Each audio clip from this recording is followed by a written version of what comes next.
Hi mga ka-farming. So panibagong araw na naman po ang pag-harvest ng mga itlog. So ngayon mga ka-farming, maaga akong mag-harvest. Ito na po yung mga egg production nila ngayon.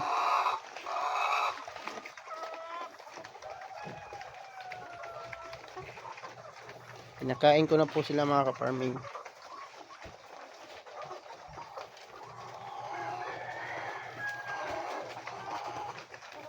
Ayan.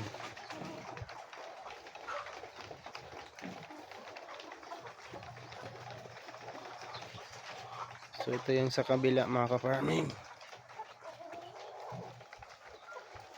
Mamaya meron pa itong mangingitlog. Hindi pa lahat nangingitlog ngayon.